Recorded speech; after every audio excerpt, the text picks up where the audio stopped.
गणेश इस वक्त हमारे साथ जुड़े हुए हैं। गणेश, जेएनयू में प्रदर्शन वक्फ को लेकर कहीं लोग समर्थन दे रहे हैं, कहीं लोग प्रदर्शन कर रहे हैं, लेकिन ये तो छात्र हैं, छात्रों को क्या मतलब इससे? देखिए, एक चीज पहले ये समझ लीजिए, जेएनयू में कोई भी चीज अगर आता है देश के अंदर तो जेएनयू में उसको लेकर पहले प्रदर्शन की तस्वीर जरूर देखने को मिलती है और विवाद जरूर देखने को मिलता है। वही तस्वीर आज फिर हमें जेएनयू से देखने को मिली, क्योंकि जिस तरीके से अगर देखा जाए जेएनयू में कल शाम को वक्फ को लेकर प्रदर्शन होता है, वक्फ की प्रतियां भी जलाई जाती है, प्रधानमंत्री नरेंद्र मोदी से लेकर गृह मंत्री अमित शाह, बीजेपी को लेकर नारेबाजी होती है। अब यहाँ पर एक बात यह समझ लीजिए, सत्ता पर काबिज बीजेपी का साफ तौर से कहना है कि इस वक्फ के नए कानून, जो संशोधित कानून है, इससे किसी को भी नुकसान नहीं होने वाला है, किसी भी मुस्लिम की जमीन नहीं जाएगी, वक्फ की संपत्ति को नुकसान नहीं पहुंचेगा। जब जेएनयू में प्रदर्शन होता है तो उन लोगों को साफ तौर से कहना होता है कि बीजेपी की निगाहें मुस्लिम समाज की जमीनों पर है, वो मुस्लिम के हक को छीनना चाहती है।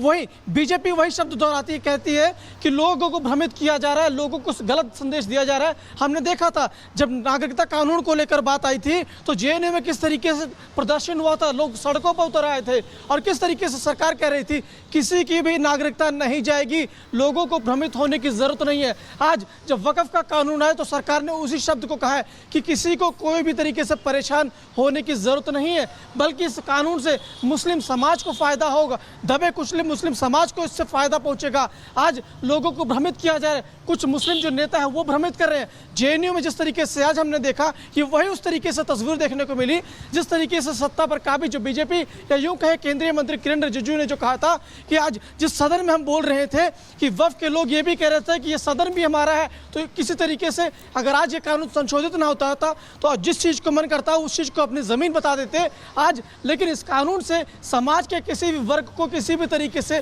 परेशान होने की जरूरत नहीं है। लेकिन जिस तरीके से बिल्कुल सही कहा आपने, ये जरूर कहा जा रहा है कानून के माध्यम से कि कोई परेशान नहीं होगा, लेकिन बात समझ में आ जाए समय रहते तो बहुत अच्छा है। और जो प्रतियां जलाई जा रही है, क्या उन प्रतियों को जलाने से पहले पढ़ा गया, यही बहुत बड़ा सवाल है। हंगामा क्यों बरपा है? चलिए, वक्फ कानून के खिलाफ सुप्रीम कोर्ट में अर्जी अब हम आपको दिखाने जा रहे हैं। बंद करो, बंद करो, बंद करो, चला है चलेगा, चला है चलेगा। ये बिल जो है अनकॉन्स्टिट्यूशनल है, कि इस बिल को रिजेक्ट किया जाए।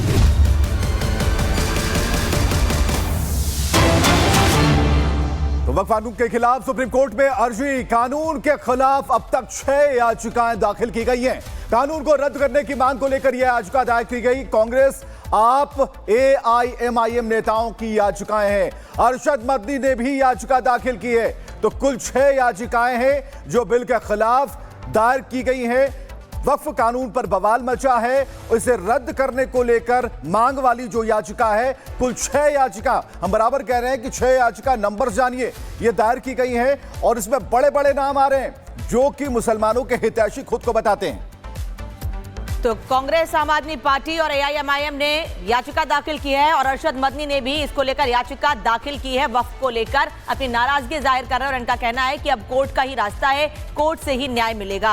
वहीं एक तरफ जेएनयू में प्रदर्शन किया जा रहा है, वक्फ को लेकर कई जगह पर प्रदर्शन देखने को मिल रहा है और जैसे ही बिल दोनों सदनों में पास हुआ, कई लोगों ने इसका समर्थन भी किया, लोगों ने खुशी जाहिर की। लेकिन कुछ नेता है जो राजनीतिक रोटियां सेक रहे हैं। बता दें आपको कि मुस्लिम रहनुमा है जो लोग प्रदर्शन कर रहे हैं, विपक्ष घोर आपत्ति जता रहा है। लेकिन आज हम बात करेंगे उस मुस्लिम रहनुमा की या उस सांसद की जो संसद में वक्फ बिल को फाड़ देता है। और जब उनके प्रवक्ता हमारे खास कार्यक्रम, हमारे डिबेट विद अर्नब में आए तो ऐसा खुलासा किया कि जिसके बारे में शायद ही अब तक किसी को जानकारी हो।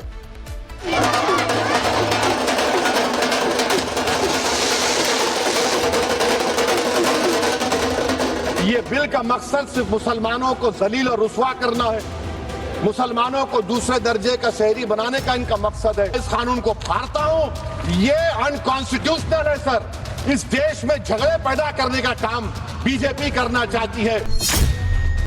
इन जनाब की बातों से लग रहा है कि कितने बड़े मुसलमानों के रहनुमा हैं। ऐसा जता रहे हैं कि वक्फ में संशोधन हुआ तो मुसलमानों की जिंदगी खतरे में पड़ जाएगी। लेकिन आज रिपब्लिक भारत आपको ओवैसी की सच्चाई से रूबरू करवाएगा। पहली बार आपको बताएगा कि असदुद्दीन ओवैसी क्यों वक्फ बिल का विरोध कर रहे हैं, क्यों वक्फ कानून से ओवैसी को मिर्ची लग रही है और क्यों वक्फ बिल के खिलाफ ओवैसी सुप्रीम कोर्ट तक जा पहुंचे। असदुद्दीन ओवैसी की पोल कोई और नहीं बल्कि डिबेट विद अर्नब में उनके ही प्रवक्ता ने खोली है कि आपके नेता ओवैसी जी, उनके हाथ में भी, उनके कंट्रोल में बहुत ऐसी जमीन है, बहुत जमीन बनाई हुई है जो गरीब मुसलमानों को एक्सप्लॉइट की गई है। He has taken on rent from whom? From Waqf Board, of course. He has taken on at what rate? At what rate? At what rate? At what rate? ये देखिए, at what rate has he taken it? नहीं, मुफ्ती साहब, इन्होंने कहा ओवैसी जी ने वक्फ board से rent पे ली है। Listen. मगर क्या वो गरीब मुसलमान है? क्या वो अनाथ है? क्या मुस्लिम महिला है? आप वो उनको क्यों दी गई रेंट पे? अब असदुद्दीन ओवैसी ने वक्फ की जमीन किराए पर ली है, ये तो साफ हो गया। लेकिन रिपब्लिक भारत के editor in chief Arnab Goswami Owaisi के प्रवक्ता से पूछते रहे कि कितना किराया दे रहे हैं असदुद्दीन ओवैसी। इस सवाल पर AIMIM के प्रवक्ता झल्ला गए। How much is in control of OAC, sir? Why? You go and check it. I know That's not a problem, sir. Why is it not? Take action if he has. But he has taken on rent from the Waqf Board. Yes, of course. At what rate? Road rates, I don't know. At what time it was taken? That's a good confession. That means he's taken land from the Waqf. Yes, of course. He has taken. Why has he taken land? No, क्यों लिया? there is a law. It can be rented out. Waqf property can be rented out. It can be rented out. ये कबूलनामा है आपका मेरे programme पर। It's a confessional statement. लेकिन debate में बैठे मौलाना ने साफ कर दिया कि वक्फ की प्रॉपर्टी पर किराया कितना होता है। 15-15 रुपए के भाड़े पर बड़ी बड़ी इमारतें लेकर के रखी है वक्फ की, जो 15 रुपए के भाड़े पर 15 रुपए के भाड़े पर है साहब। मेरे पास 100 से ज्यादा रिकॉर्ड है लैंड के, जिनको 17 रुपए 20 रुपए के भाड़े पर लेके रखा है और 15-20 साल से उनके किराए तक नहीं। My God, look at that. ये तो लैंड स्कैम है। लोगों ने अब ओवैसी वक्फ की प्रॉपर्टी का कितना किराया दे रहे हैं ये जांच का विषय है, लेकिन खुद को नवाबों के खानदान का बताने वाले ओवैसी का वक्फ में दखल है। ऐसे में अब वक्फ कानून में संशोधन हो गया है तो ओवैसी की वक्फ पर चल रही सालों से दखल अंदाजी खत्म हो जाएगी और शायद ओवैसी जैसे तमाम मुस्लिम रहनुमाओं को इसी बात का दर्द है।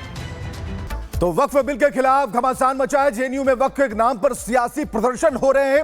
वक्फ कानून की प्रतियां जलाई जा रही हैं और प्रदर्शन किया जा रहा है। वामपंथी छात्रों की कानून वापस लेने की मांग है।